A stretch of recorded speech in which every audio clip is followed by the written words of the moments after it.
শান্তিনিকেতনে বসন্ত উৎসব। বাঙালির কাছে দোলযাত্রা মানেই শান্তিনিকেতনের বসন্ত উৎসব। ভোরের আকাশে লাল, হলুদ, সবুজ, গোলাপি আবিরের খেলা, নাচ, গান, আড্ডা, সঙ্গে খাওয়া দাওয়া। নমস্কার, অনি কলকাতায় আপনাদের স্বাগত জানাই। ওরে গৃহবাসী, খোল দ্বার খোল, লাগলো যে দোল। রবীন্দ্রনাথ ঠাকুরের এই গানটা শুনলেই মনে পড়ে যায় বসন্ত এসে গেছে। বসন্ত মানেই কোকিলের ডাক, দোলযাত্রা রঙের উৎসব। দোলযাত্রা আর হোলি মানেই সারা দেশের মানুষ আবারও সব দ্বিধা ভুলে মনে প্রাণে রঙিন হয়ে উঠতে চাইবে। আর বসন্ত উৎসব মানেই বাঙালি ভিড় করবে রবীন্দ্রনাথ ঠাকুরের পুণ্যভূমি শান্তিনিকেতনে। হোলি হলো ধর্ম নিরপেক্ষ উৎসব। রবীন্দ্রনাথ ঠাকুরের সময়কাল থেকেই শান্তিনিকেতনে বসন্ত উৎসব হয়ে আসছে। শান্তিনিকেতন বিশ্ববিদ্যালয়ের প্রাঙ্গণে দোলযাত্রা পালন হতো। নাচ, গান, আবৃত্তি ও নাট্যাভিনয় করা হতো। সন্ধ্যায় গৌড় প্রাঙ্গণে রবীন্দ্রনাথ ঠাকুরের কোনো নাটক অভিনীত হয়। ক্রমে সেই উৎসব সার্বজনীন হয়ে উঠল। ওরে গৃহবাসী, খোল দ্বার খোল গানটির সাথে আবির মেখে নৃত্যের তালে পা মেলায়নি এমন বাঙালি খুব কমই আছে। বসন্ত উৎসবের সময় প্রচুর মানুষ প্রতি বছর শান্তিনিকেতনে আসেন। বসন্ত উৎসবের আক্ষরিক অর্থ হল বসন্ত উদযাপন। ফাল্গুন এবং চৈত্র হল দোল উৎসবের ঋতু। এই ঋতুতে প্রকৃতি পলাশ, শিমুল ইত্যাদি সুন্দর রঙিন ফুল দিয়ে তার নিজস্ব সৌন্দর্য প্রদর্শন করে। বাংলায় বসন্ত উৎসব উদযাপনের সুন্দর ঐতিহ্য প্রথম শুরু করেছিলেন নোবেল বিজয়ী রবীন্দ্রনাথ ঠাকুর শান্তিনিকেতনের বিশ্বভারতীতে। দোল পূর্ণিমার দিনে বসন্ত উৎসব পালিত হয়।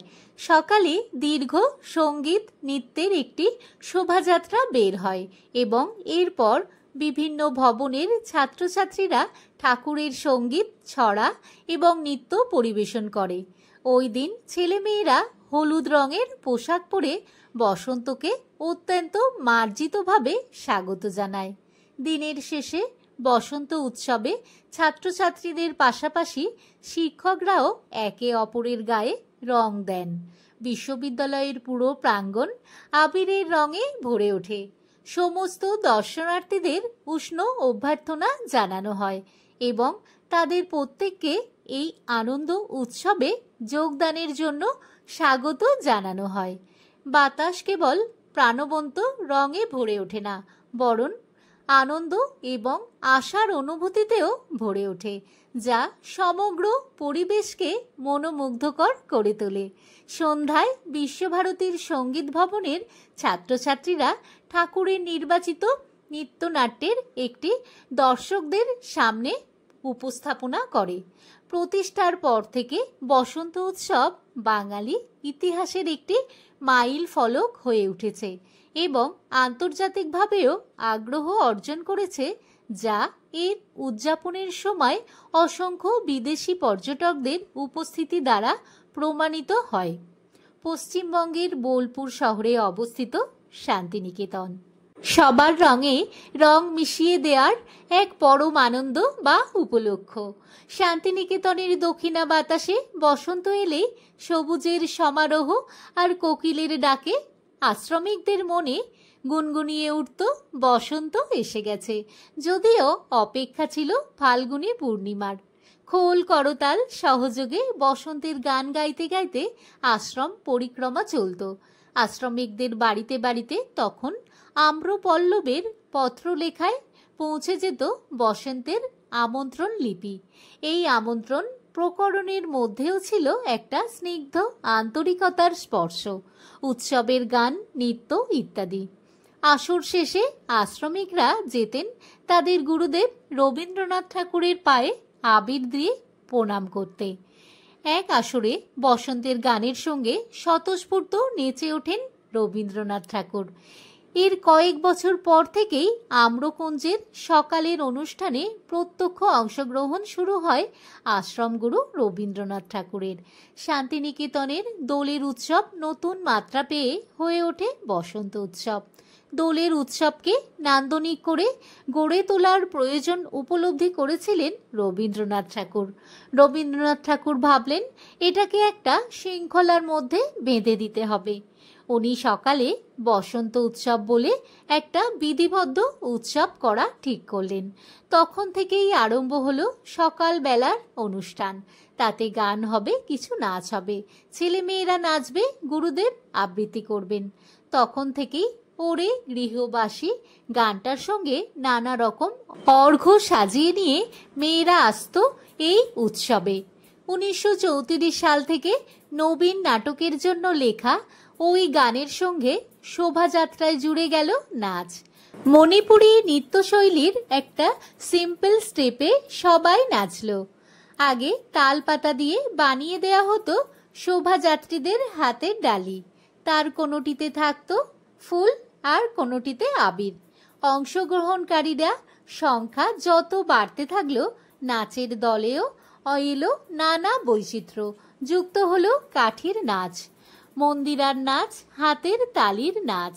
এই শহরটিকে বিখ্যাত করেন রবীন্দ্রনাথ ঠাকুর। তার স্বপ্নের বিশ্বভারতী বিশ্ববিদ্যালয় আজ শান্তিনিকেতনকে একটি বিশ্ববিদ্যালয় শহরে পরিণত করেছে।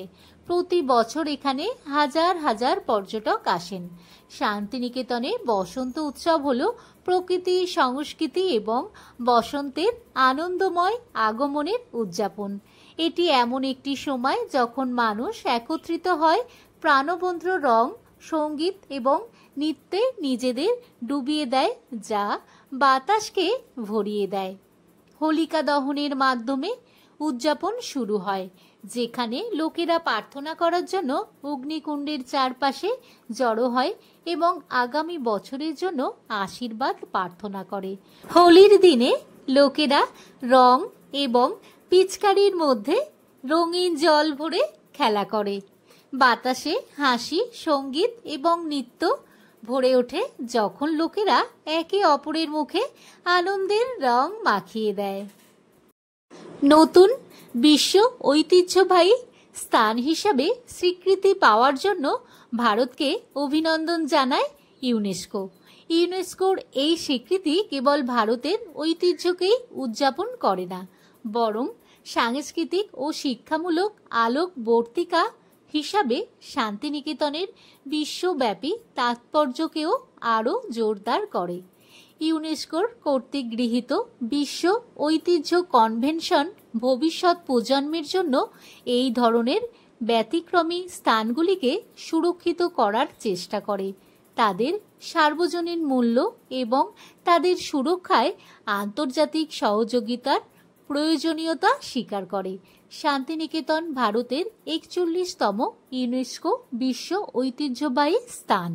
এটি ঐতিহাসিক ভবন, প্রাকৃতিক সৌন্দর্য এবং উদ্যান, মণ্ডপ, শিল্পকর্ম এবং অবিরাম সাংস্কৃতিক গোষ্ঠী এবং সাংস্কৃতিক ঐতিহ্যের একটি, যা একসাথে মিলে এটি সর্বোত্তম সার্বভৌমিক মূল্যকে প্রকাশ করে।